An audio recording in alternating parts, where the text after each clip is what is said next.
Olá, meus amigos, tudo bem com vocês?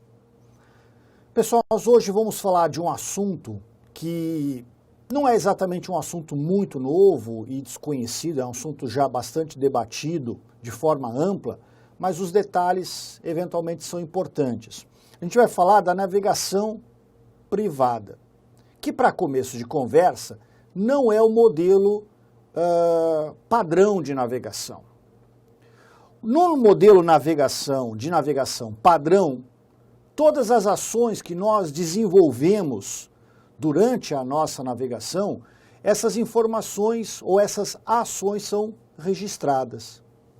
Então, por exemplo, quando você navega numa janela padrão, os sites que você visita e as páginas são individualmente registrados. Opa, espera lá, site e página é a mesma coisa?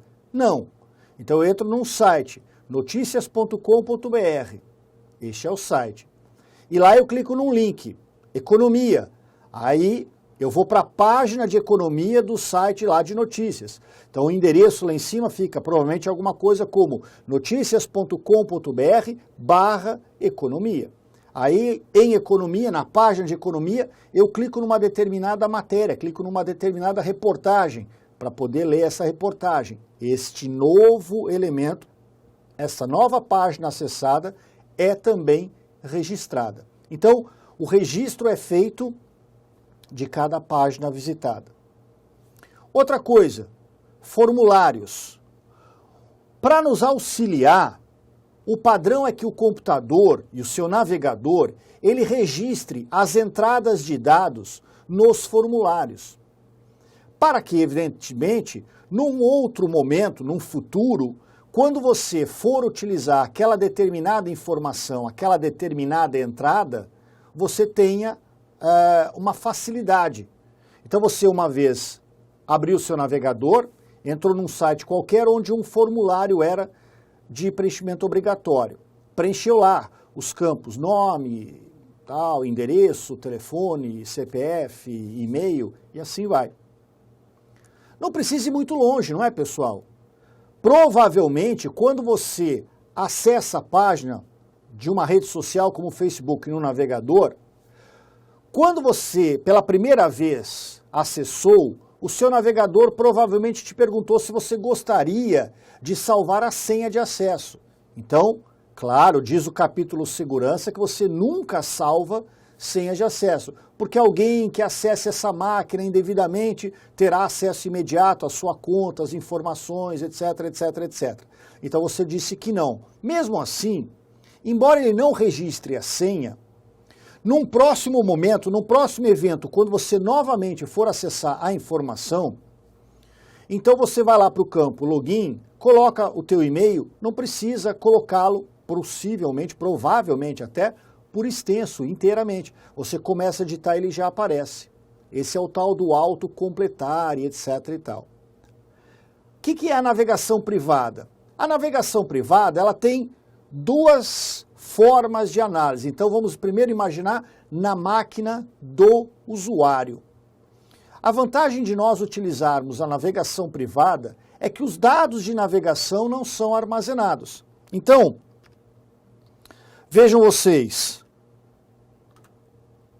os dados de navegação, como as páginas visitadas e os dados preenchidos nos formulários, não são armazenados. Mas também, e essa é uma parte um pouco menos divulgada e conhecida, os cookies não identificam o usuário que está navegando para os servidores, ainda que suas ações sejam registradas. Não, pera um pouquinho, pessoal. Professor, como assim?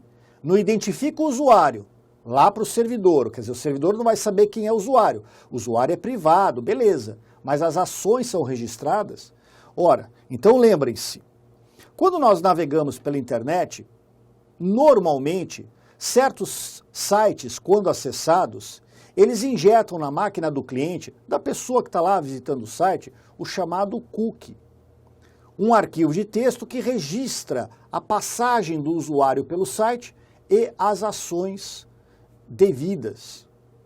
Pois bem, quando eu então, por exemplo, recebo um e-mail com uma propaganda, né, ou com ofertas diversas de uma determinada loja, e eu acesso o link do e-mail para aquela loja, automaticamente a loja sabe quem está acessando a informação.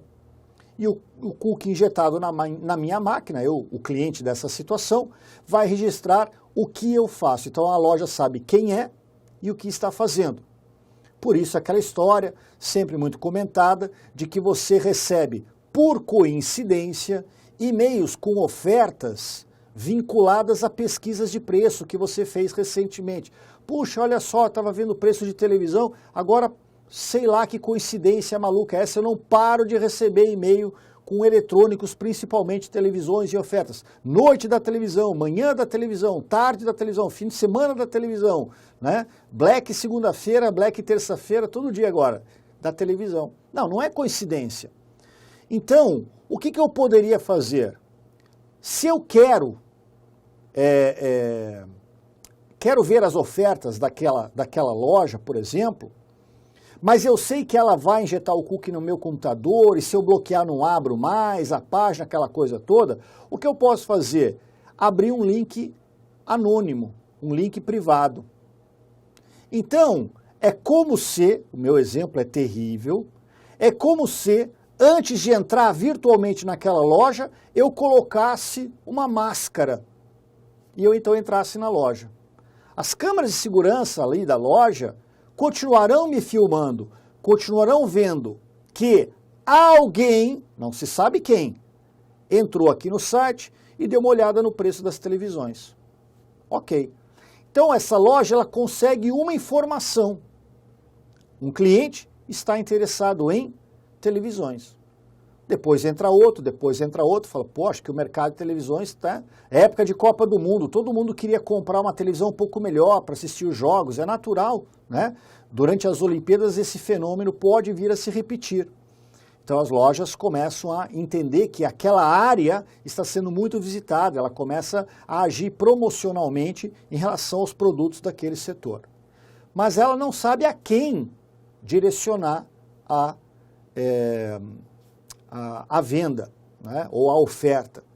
Então, pessoal, a navegação privada, ela tanto permite que eu esconda, em teoria, que eu esconda as informações de navegação dos outros usuários da minha própria máquina, caso eles existam, como também permite que eu oculte os meus dados pessoais na navegação dos sites que eu visito.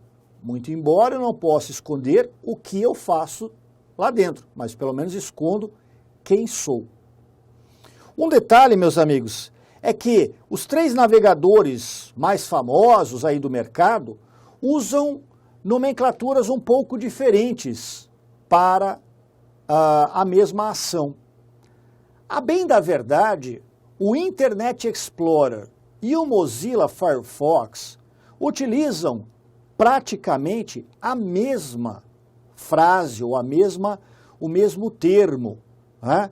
É que o Internet Explorer, mesmo na versão de língua portuguesa, utiliza o termo in private da língua inglesa, que significa privado, particular.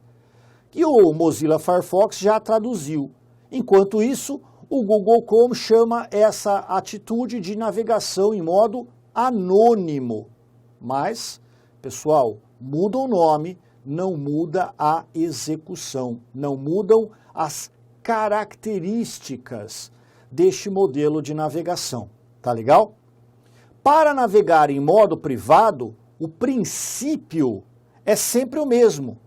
Então você vai ao menu Ferramentas e, em vez de clicar no comando Nova Aba ou Nova Guia, você então vai clicar em Nova Aba Anônima, Nova Guia Anônima ou Nova Aba Privada, enfim. Os nomes, como eu já disse, variam um pouco, mas referem-se exatamente ao mesmo patamar de recursos.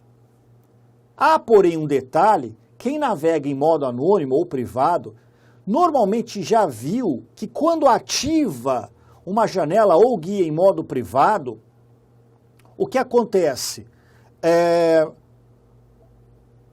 Depois eu vou falar sobre guia em modo privado. Quando abre uma janela, vamos começar assim, em modo privado, aparece uma mensagem. Olha, você não vai poder esconder o que você faz de todo mundo, depende e tal. Como assim depende? Depende disso aqui. Caso o usuário não seja administrador do sistema ou da rede, o recurso pode não funcionar em relação ao registro por administradores. E em princípio, mas eu ouvi falar, mas eu já li, Em princípio, não há alteração na velocidade de navegação. Quando eu navego em modo anônimo, nossa, o site carrega muito mais rápido, porque o cara não sabe quem eu sou.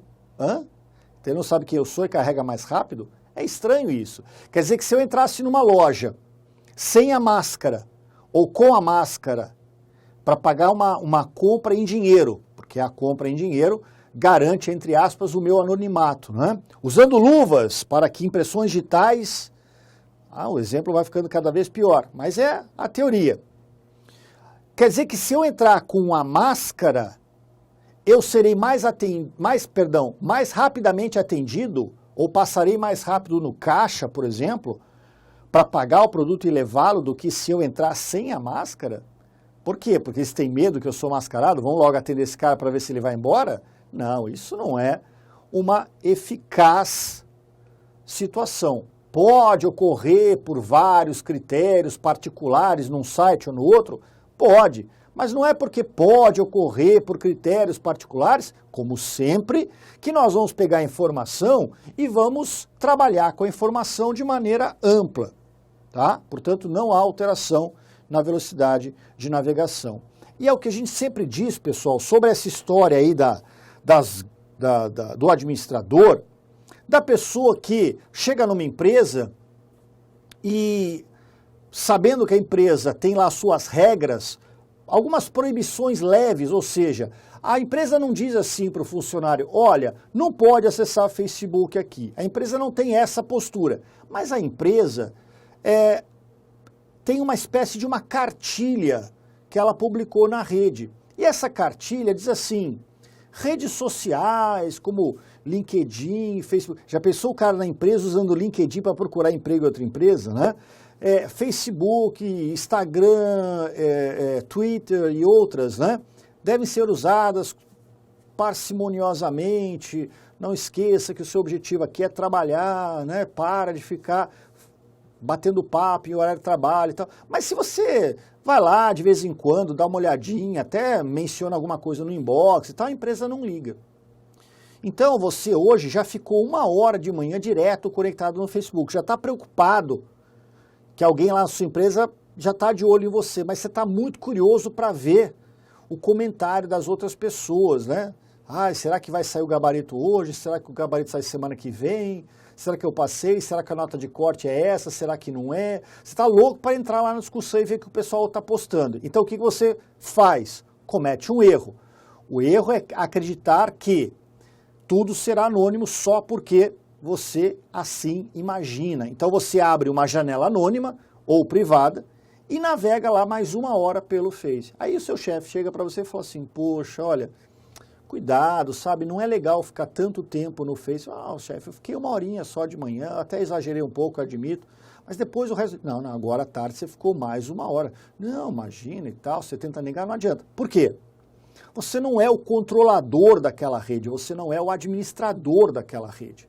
Este administrador é um terceiro qualquer. O registro das atividades de um usuário pode, inclusive, não ser feita naquela máquina, pode ser feita em algum servidor da rede. Outra coisa, olha, presta atenção. Eu não posso abrir uma janela com uma guia anônima e a outra não. Isso não pode acontecer. Início de conversa, quem é anônimo ou privado ou in private é a janela. Aí sim, abrindo uma janela privada, eu posso navegar em 2, 3 sites privados. Tá legal? Só que tem um detalhe. Abri o site A, janela privada. Abri o site B. Fechei o site A. O registro já desapareceu? Ainda não. O registro fica temporário ali. Caso você mesmo queira retornar ao site A, o registro da sua navegação, ele só é apagado quando você encerra a sessão de navegação, ou seja, quando você fecha a janela na qual você está trabalhando em modo privado ou em modo anônimo. De novo, os nomes não importam. Então, essas duas considerações, você só se esconde ou tem o direito de esconder o que faz quando você manda no sistema, e não existe janela com duas guias, cada uma numa circunstância. Existe a janela padrão e existe a janela privada. Na janela privada pode abrir 15 guias, todas elas serão consideradas privadas também. Tá legal? Muito bem, meus amigos. Cuidado como você usa o recurso para depois não ser surpreendido negativamente, acreditando que está se protegendo contra os olhares de todos. Preste atenção. Um abraço.